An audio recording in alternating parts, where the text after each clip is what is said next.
우리 하나님을 찬양합니다. 메리 크리스마스.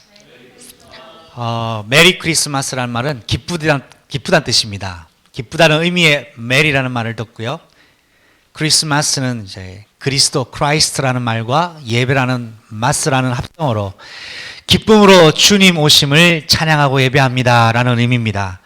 오늘 이 시간 우리 함께 또 교회에서나 가정에서 현장에서 온라인으로 예배를 드리지만 어디에 있든 어떤 상황에 있든 우리 함께 한 마음과 한 뜻을 가지고 우리 하나님을 한 번 더 찬양합시다. 메리 크리스마스.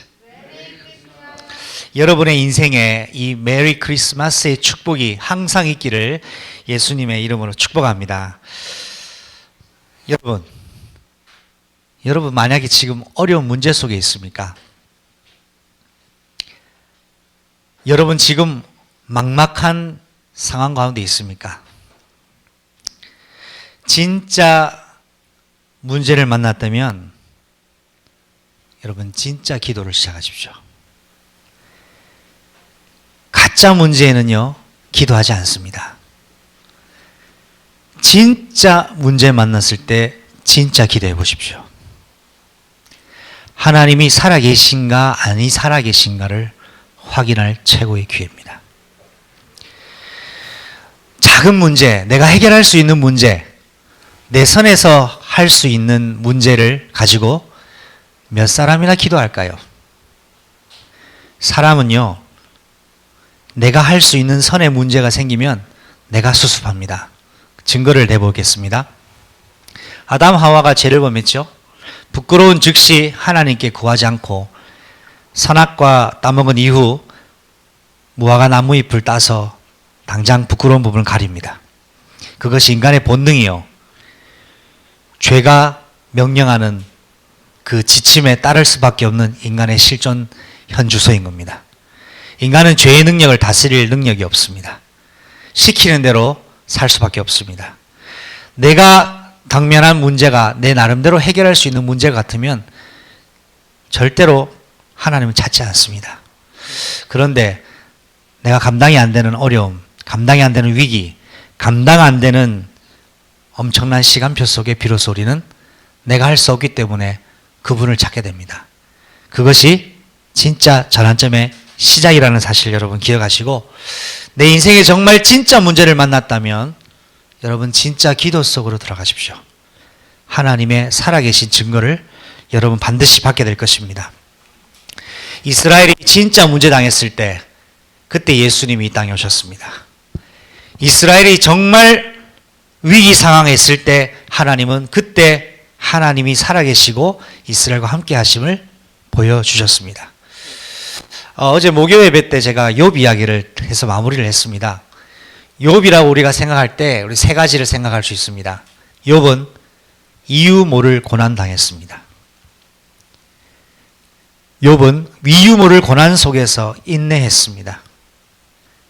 그러나 그 인내의 과정이 결코 쉽지 않았습니다. 자기가 태어난 것을 저주했고 하나님이 왜 내게 이런 일을 주셨는지에 대한 원망도 있었습니다. 그러나 욥은 자기를 위로해 줄 수 있는 어떤 것도 없다라는 것을 확인하고 오히려 하나님과 독백하게 되어졌습니다. 인생의 가장 코너에 몰렸을 때 하나님과의 독백이 시작된다면 그것은 여러분의 인생의 가장 중요한 또 한 번의 전환점입니다. 여러분이 고난 속에 있다면 여러분 오늘도 그 고난 속에 하나님이 숨겨놓은 계획을 찾는 기도의 비밀 속으로 들어가십시오. 그러면 반드시 하나님의 승리케 되는 축복을 여러분 증거로 가지게 될 것입니다. 오늘 말씀의 제목은 회복된 이스라엘의 찬양입니다. 이번 주간 우리가 말씀으로 호게바다 앞에 있는 이스라엘 백성과 애국 군대가 뒤쫓아오는 상황을 경험했습니다. 여러분, 이스라엘이 당면한 지금 상황과 교회가 당면한 지금 시대 상황은 어떻습니까? 이스라엘 백성은 하나님의 인도 따라 왔습니다. 하나님이 구름 기둥 따라 이끄시는 대로 왔습니다. 왔는데 그곳은 홍해바다였습니다. 길이 막혔습니다. 인도 따라왔는데 길이 막혔습니다. 들리는 소식은 애굽 군대가 총출격하여 우리를 죽이러 온다는 소식입니다. 하나님은 왜 이스라엘 백성을 홍해 앞으로, 왜 애굽 군대를 출격하도록 허락하셨을까요? 여기에서 오늘 여러분이 중요한 한 가지 사실을 분명히 잡아내야 됩니다. 그것은 뭐냐 하면, 이제부터 이스라엘 백성은 애굽에서 나온 순간부터는 내가 살던 방식, 내가 생각했던 방식, 내 뜻대로 하는 것을 청산해라는 것입니다. 하나님이 지시하시는 곳이 홍해바다면 홍해 앞에 가야 됩니다. 하나님이 죽음이라는 위기를 몰아오실 때 우리는 죽음 앞에도 설 수 있어야 합니다. 왜냐? 그것이 하나님이 인도하시는 하나님의 방법이요, 하나님의 이유이기 때문에 그렇습니다. 죽음의 위기를 허락하신 이유는 하나님이 이스라엘 백성과 함께 하신다는 걸 알려주기 위해서요. 이제는 너희 생각과 너희의 방법과 너희의 기준이 아니라 너희를 주권적으로 인도하는 살아계신 하나님, 나 여호와가 너희와 함께 너희를 인도한다는 사실을 깨닫고 증거로 주시려고 허락하셨다라는 사실입니다. 여러분, 이스라엘이 이러한 문제와 위기 상황, 죽을 수밖에 없는 절대적 상황 속에 하나님께서 이스라엘 백성을 홍해를 건너게 하시고 애굽 군대를 완전히 수장시키신 것을 직접 보도록 만드셨습니다. 지금 여러분이 여러분을 가로막고 있는 홍해바다는 무엇입니까? 여러분의 목숨과 여러분의 인생을 위협하는 그 무엇은 무엇입니까? 그걸 가지고 오늘 살아계신 여러분에게 뭔가의 특별한 숨겨진 계획을 가지고 보고 계신 하나님 앞에 언약 가지고 서시기를 축복합니다. 그럴 때 전혀 예상치 못한 전환점을 여러분은 분명히 응답으로 받게 될 것입니다. 지금 교회가 어려운 국면 속에 있습니다. 여러 가지 환경과 여건, 교회뿐이겠습니까? 전 인류가 지금 어려운 국면을 맞이했습니다. 문제 상황입니다.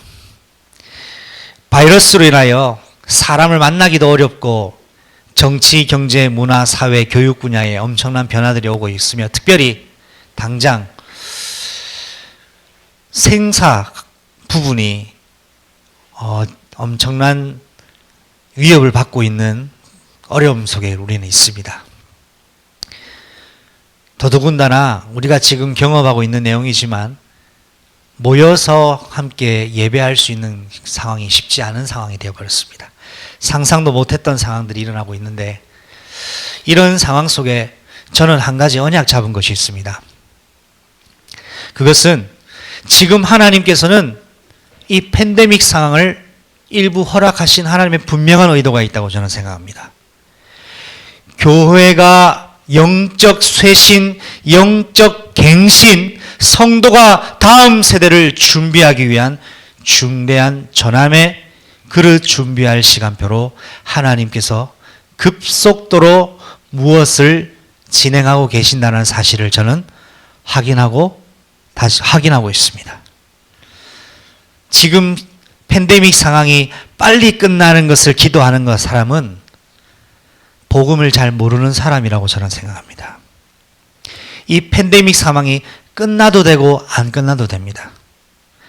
왜냐하면 이 땅은 원래 하나님으로부터 분리되어 사단에게 완전 장악된 땅이기 때문입니다. 우리에게 하나님 허락하신 영원한 새하늘과 새 땅이 있죠. 그 언약적 비밀을 가지고 하나님은 일을 이루실 텐데 중요한 것은 주님 오시기 전까지 앞으로 교회가 이 주님 오심의 그 길을 어떻게 준비할 것인가를 시대적으로 준비를 하고 대비를 해야 됩니다. 지난번 군위 현장에 초대교회에서 진행하는 중독 예방 사명자 집중훈련이 진행되었습니다. 거기 다녀왔는데 거기에서 받은 메시지가 전환점의 시작과 전환점의 응답이란 말씀을 받고 왔습니다. 여러분, 다음 세대, 오고 있는 세대와 지금 현 시대에 우리 교회가 겪고 있는 어려움이 뭡니까? 앞으로는 이렇게 모여지는 예배 쉽지 않을 겁니다. 앞으로 더 그럴지도 모릅니다. 지금은 바이러스 때문이지만 다른 정치적인 문제, 종교적인 문제, 신앙의 문제, 신념의 문제 앞에서 예수를 믿는 것 때문에 위협받는 시대가 분명히 올 겁니다. 그럴 상황 속에서 오늘 저와 여러분이 무엇을 준비해야 될까요? 이스라엘이 분명히 애굽에서 나왔는데 홍해 앞에 섰고 애굽 군대가 추격해오는 이 상황은 하나님 모르시는 상황 속에서 진행된 것이 절대 아닙니다. 전 세계가 당하고 있는 팬데믹 상황과 교회가 겪고 있는 이 정치적인 어려움 속에 교회가 겪고 있는 행정적인 제재 부분 속에 하나님이 모르시고 진행되는 것이 아닙니다. 그렇다면 이스라엘이 하나님이 이렇게 허락하신 이유를 깨달았던 한 사람 모세가 전환점의 응답을 받았던 것처럼 우리 그의 교회가 이 시대에 올라오는 팬데믹 상황과 전체적인 상황을 보고 다음 세대에 하나님이 원하시는 미래의 교회 언약을 잡는 중요한 갱신의 시작점을 잡아야 됩니다. 이때 이스라엘 백성이 본 것처럼 우리는 분명히 그 언약 잡을 때 보게 되리라고 저는 생각합니다. 무엇이냐? 나라는 한계를 뛰어넘어 역사하시는 하나님의 응답을 증거로 잡을 것이요, 나라는 기준을 뛰어넘어 역사하시는 하나님의 역사를 체험하게 될 것이요, 나라는 수준을 뛰어넘어서 역사하시는 하나님의 응답을 증거로 기념비적인 축복을 누리게 될 사람과 교회로 하나님이 세우실 것을 저는 분명히 확신합니다. 그 속에서 이스라엘 백성이 애굽을 수장시켜 버리시는 하나님의 능력을 보며 찬양해야 될 이유를 다시금 발견했습니다. 자, 죽을 수밖에 없는 상황에서 죽지 않았습니다. 왜 안 죽었죠? 하나님께서 이스라엘을 구원하셨기 때문입니다. 여러분을 죽일 것 같은 문제 속에서 여러분이 예수 그리스도의 언약, 나의 그리스도를 만난다면 여러분은 여러분의 인생을 구원하실 하나님을 찬양하는 전도자의 인생으로 하나님이 반드시 세우실 것입니다. 두 번째입니다. 오늘은 성탄절입니다. 매년 있는 성탄절이겠지만 아마 2020년도 12월 25일은 잊지 못할 성탄절이 아닌가라고 생각이 되어집니다. 우리 교회 입장에서는 처음으로 드려지는 온라인 예배가 진행되는 날이고 생각지도 못한 수도권 지역에 5인 이상 집합 금지 행정 강력 명령이 떨어진 이런 상황 속에서 예배가 진행되어지고 있기 때문입니다. 자, 이 성탄절 특별히 주님이 이 땅에 오심이 그 감사와 기념을 하는 다시 오실 것을 언약 잡는 교회의 가장 축복된 이 시간표 속에 우리가 꼭 잊지 말고 기억해야 될 한 가지 또 중요한 메시지가 있습니다. 이 땅에 오신 예수님, 내 마음속에 오신 예수님입니다. 누가복음 2장 1절로 11절 말씀에 보면 오늘 너희를 위하여 다윗의 동네에 구주가 나셨으니 곧 그리스도 주시니라 라고 말씀하셨습니다. 여러분, 이때 당시 예수님이 이 땅에 오실 당시의 문제 상황, 이스라엘의 문제 상황이 뭡니까? 로마에 완전 속국된 상태였습니다. 주권 상실했습니다.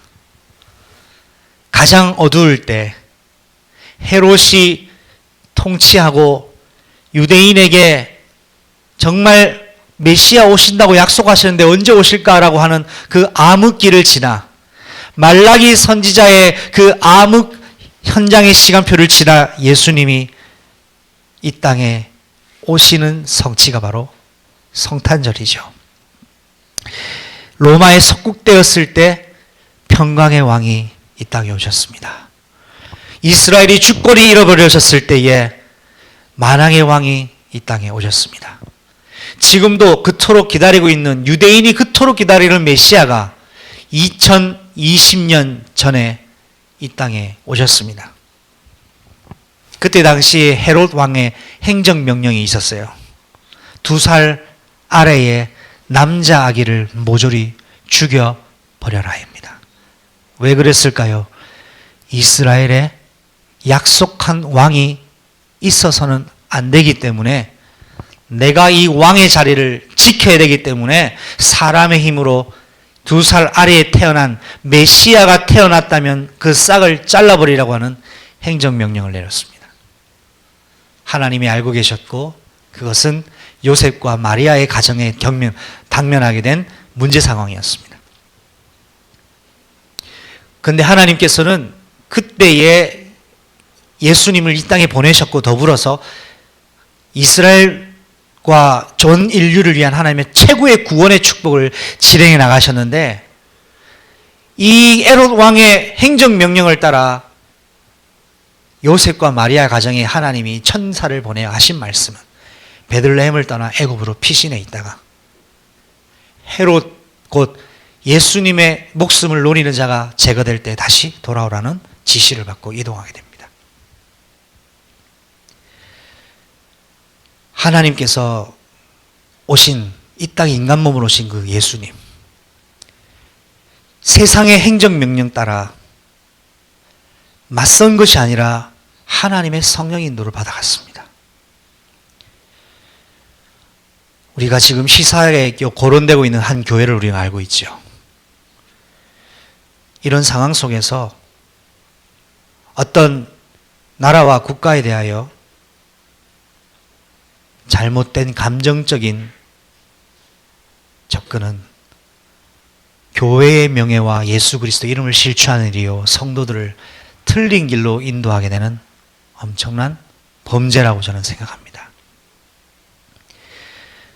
무엇이냐? 저항해야 되는 것이 하나님 뜻입니까? 저항하지 않는 것이 하나님 뜻입니까? 저항하는 것이, 저항하지 않는 것이 하나님 뜻이 아닙니다. 구원받은 성도는 하나님의 지시와 인도를 받으면 됩니다. 베들레헴에서 애굽으로 이주하라는 하나님의 명령 따라 요셉과 마리아는 성령의 이끄심따라 갔습니다. 하나님은 헤롯 왕을 제거하셨습니다. 다시 이스라엘로 돌아오게 하시는 하나님의 그 시간표 속에 진행하신 사실이죠. 특별히 예수님께서 태어나신, 이 땅에 오셔서 태어난 곳은 부잣집에 호화로운 곳이 아니었습니다. 짐승들이 거주하고 있는 마구간이요, 예수님이 출생하셔서 누인 곳은 말들이 밥을 먹는 구유에 누이셨습니다.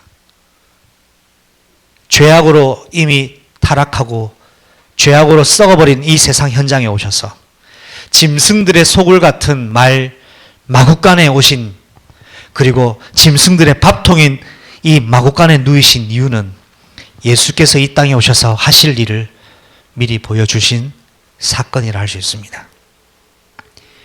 예수 그리스도가의 생명으로 계시지 않는 모든 사람은 짐승과도 같습니다. 그런데 이런 짐승들에게 생명 주시려고 마구 구유에 오셔서 십자가 지심으로 살과 피를 찢기시고 흘리셔서 이 생명의 떡과 생명의 피를 마심으로 영원한 생명의 구원의 축복을 받게 하시려고 이 땅에 오신 예수님의 성육신 사실, 여러분 오늘 중요한 영적인 언약으로 붙잡아야 됩니다. 이스라엘 백성에게 임하신 예수님은 33세의 공생애를 사시고 죽음이라는 위기 상황을 겪습니다. 예수님이 왜 오셨습니까? 죽으시러 오셨습니다. 왜 죽으시러 오셨습니까? 말씀하신 대로, 언약하신 대로, 약속하신 대로 죽어야만 인간이 구원 얻을 수 있는 길을 제공받기 때문이죠. 여기에 이 예수님은 십자가에 죽으시기 위하여 33년이라는 시간을 사셨는데, 특별히 예수님이 십자가 지시기 위한 공생애를 시작하는 가장 중요한 사건이 바로 세례 요한에게 세례를 받는 사건이었습니다. 세례 요한은 사가랴의 아들이요 대제사장의 아들이었습니다. 이 사가랴의 아들 세례 요한이 예수님이 요단강에 세례를 받으러 오실 때에 내가 도리어 세례를 받아야 되는데 어찌 내가 당신을 세례를 베풀 수 있습니까? 할 때 예수님은 세례 요한에게 이렇게 말씀하셨습니다. 모두를 위하여 합력하여 선을 이루는 것이 맞으니 나에게 세례를 베풀라고 합니다. 예수님은 죄가 없으신데 왜 세례를 받으셔야 합니까? 사가랴의 아들 이 세례 요한은 납득이 되지 않습니다. 그런데 예수님은 그 사실을 알고 구약의 모든 사실을 성취하시려고 그 일을 진행하시려고 세례 요한에게 명하신 것입니다. 왜 그러셨습니까? 구약의 모든 구원의 대속의 축복을 받을 이스라엘 백성들은 대속죄의 날 송아지를 죽이고 그 피를 뿌려 하나님을 일시적으로 만나는 법이 있습니다. 인간이 모든 죄를 십자가로 지셔서 죽으셔야만 영원한 하나님을 만나는 영원한 화목제의 비밀이 성취되기 때문에 예수님께서는 인류의 모든 죄를 그 세례 요한의 제사장의 손에 죄를 전가시킴으로 예수님이 모든 인류의 죄를 전가받으셨던 때가 세례를 받으셨던 시간표였습니다. 그때 그의 교회의 성도들의 과거, 현재, 미래의 죄가 세례 요한의 손, 대제사장의 손에 통하여 전가되어 예수님께 옮겨졌다는 사실입니다. 죄가 없으신 상태로 30년을 사셨는데 그 죄를 전가받으신 이후에 바로 어떤 일이 일어납니까? 성령에게 이끌리어 사탄에게 시험받으러 가셨습니다. 죄가 없으셨을 때는 사단이 접근할 수가 없었어요. 세상 인류죄를 전가받으시고 난 이후에는 사탄이 접근하기 시작했습니다. 여러분, 구원받은 여러분에게 죄의 통로가 열려있으면 사단은 항상 접근합니다. 두려움으로 접근합니다. 낙심으로 접근합니다. 원망으로 접근합니다. 그때 여러분에게 무엇이 필요합니까? 죄를 전가받으신 이후에 사단이 3번의 시험을 할 때마다 어떻게 이겼죠? 하나님의 말씀의 검으로 마귀를 내쫓으셨습니다. 성령의 검, 말씀의 검으로 여러분을 두렵게 하고 틀린 것을 알리고 여러분을 응답 속에 가지 못하게 발목 잡는 것을 그리스도의 능력의 비밀로 결박하는 축복의 시간표 되시기를 바랍니다. 이 십자가의 모든 죄를 전가받으신 이후에 피 흘리시고 완전히 죽으셨습니다. 피 흘림이 없은 즉 사함이 없기 때문에 그리스도의 죽으심으로 사단의 권세, 지옥의 권세, 그리스도의 피로 완전히 무너졌습니다. 단 예수님이 무너지신 것을 내가 믿을 때 영적 효력이 발생한다는 사실을 여러분 기억하시기 바랍니다. 자, 그러면 이 예수님이 이 땅에 오시고 내 인생의 전환점은 언제 맞이합니까? 예수님이 베들레헴 땅에 오신 것이 아닌 내 마음속에 가장 더럽고 추한 인간 세상이 아닌 내 마음속에 짐승 소굴과 같은 내 마음속에 말구유와 같은 지저분한 내 마음속에 예수님이 오셔서 십자가의 모든 죄와 저주 권세를 끝내신 그 예수님의 영적 효력이 날마다 믿어지고 고백될 때 흑암 저주 권세가 나를 주장하지 못한다는 사실을 여러분 기억하시기를 바랍니다. 그래서 만왕의 왕으로 오신 예수님이 나의 마음속에 왕이 되시며 주권자가 되실 때에 여러분을 건드릴 수 있는 흑암의 권세는 결코 존재할 수 없다라는 것을 여러분 기억하시기 바랍니다. 그래서 구원받은 하나님의 사람과 구원받은 교회가 항상 찬양할 내용의 이름은 뭐냐? 예수님의 능력의 이름밖에 없습니다.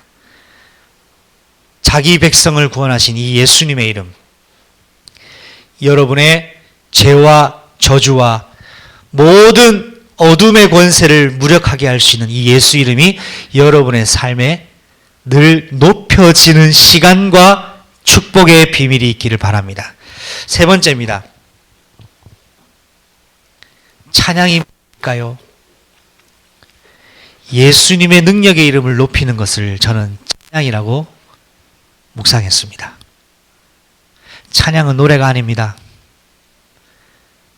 여러분 지금 당면하는 답답한 문제 있죠? 홍해 같은 문제가 있을 겁니다. 우리 교회도 홍해와 같은 문제 앞에 있는지도 모릅니다. 더더군다나 홍해 앞에 있는 것도 문제인데 애굽 군대가 추격해오는 어려움이 더 가중되는 시간표에 우리 지금 그의 교회가 있습니까? 여러분의 인생이 지금 그런 시간표 속에 있습니까? 이때 뭘 해야 될까요? 여기 앞에서 99.9%는 틀린 말을 했습니다. 애굽에 매장지가 없어서 여기서 죽이려고 하나님이 우리를 데려왔구나. 우리가 애굽에서 산다고 하지 않았느냐? 그런데 한 사람만 하나님을 찬양했습니다. 그 사람은 모세였습니다. 너희는 가만히 있어.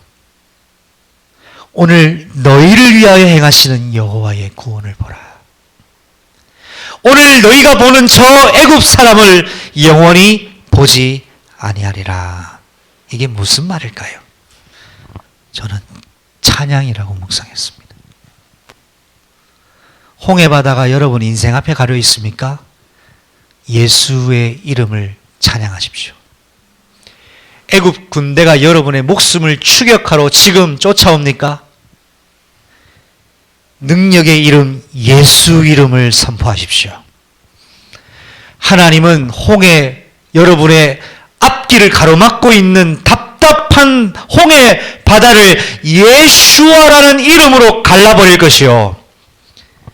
나를 뒤쫓아 죽이려고 오는 문제와 위협의 사건이라는 상황 속에서 예수와 이름을 외칠 때 완전히 바다로 수장해버리고 다시는 보이지 않는 문제, 겪지 않을 문제로 하나님이 완전한 승리를 주실 것이라는 것을 여러분 오늘 확신하는 날 되시기를 바랍니다. 가로막던 홍해도 갈라졌고 쫓아오던 애굽 군대도 완전 전멸해 버렸습니다. 그럼 저는 묵상했습니다. 한 가지만 질문할게요. 진짜 어려울 때 찬양 나오던가요? 진짜 괴로울 때 감사 나오던가요? 내가 구원받았다 라는 사실을 쉽게 확인할 수 있는 한 가지 방법이 있어요. 죽을 것 같을 때 감사하는 사람. 구원의 감사. 괴로워 미치겠는데 예수 이름 때문에 기뻐할 수 있는 사람은 진짜 구원의 축복받은 사람입니다. 저는 여러분이 이 축복 속에 오늘 인생이 출발되기를 바랍니다. 무엇이 여러분을 우울하게 만듭니까? 무엇을 여러분을 괴롭게 만듭니까? 오늘 예수의 이름을 찬양하십시오. 자, 저는 찬양을 이렇게 묵상했습니다. 예수님 도와주세요. 이건 찬양 아닙니다. 예수님 살려주세요. 이건 찬양 아닙니다.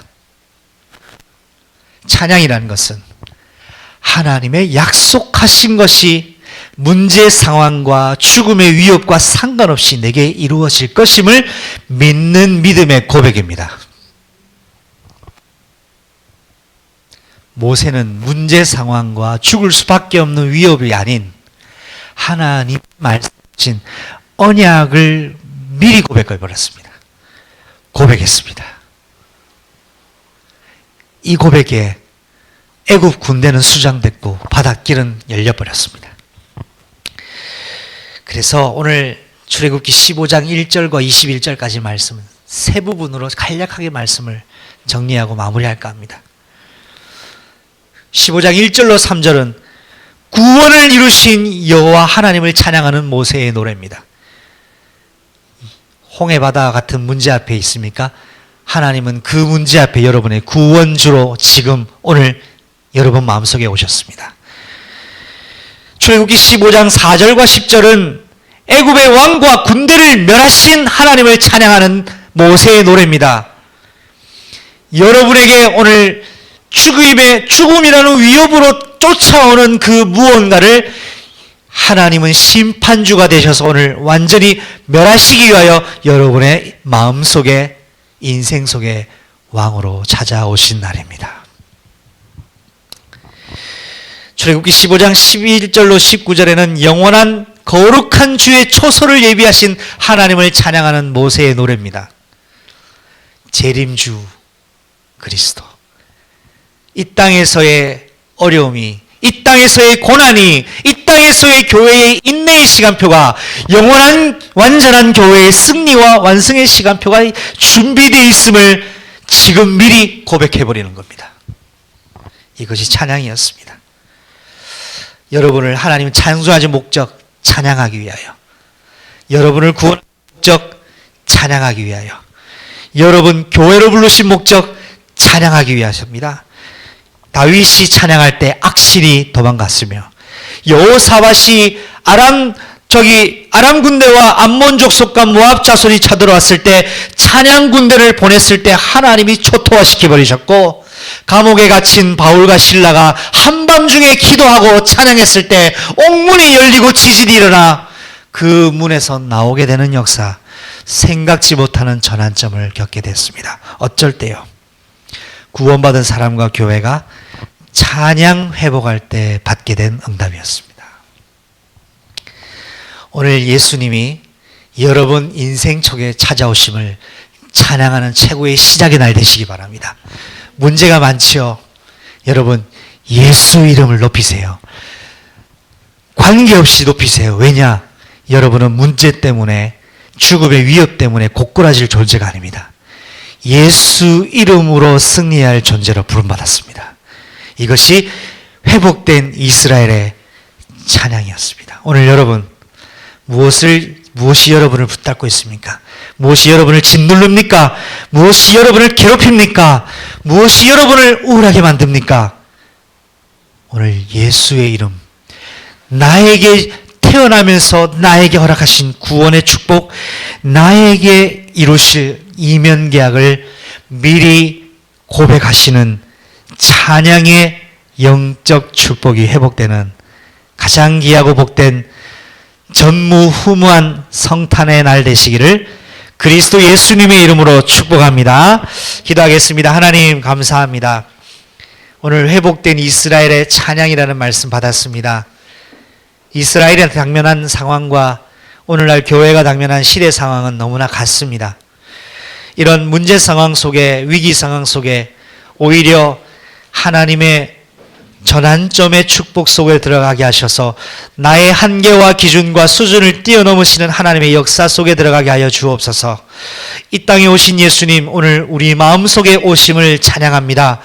문제 상황 속에 아기 예수님께서 오셨고 위기 상황이었지만 십자가 지시고 죽으셨으며 부활하셔서 죄와 사단 권세와 음부의 권세를 무너뜨리신 영적 전환점의 응답을 성취하신 그리스도를 우리 마음속에 지금 구주로 영접하며 초대하며 믿습니다. 찾아와 주셔서 주권자 되어 주시고 예수 그 이름의 능력을 높이는 찬양의 능력 회복하는 그의 교회가 되게 하셔서 회복된 이스라엘의 찬양, 오늘 내가 문 앞에 있는, 문제 앞에 있는 상황 속에 할지라도 그 언약을 이루실 하나님을 미리 언약 고백, 믿음 고백하는 찬양으로 예수 이름을 높이는 시작의 날 되게 하여 주옵소서.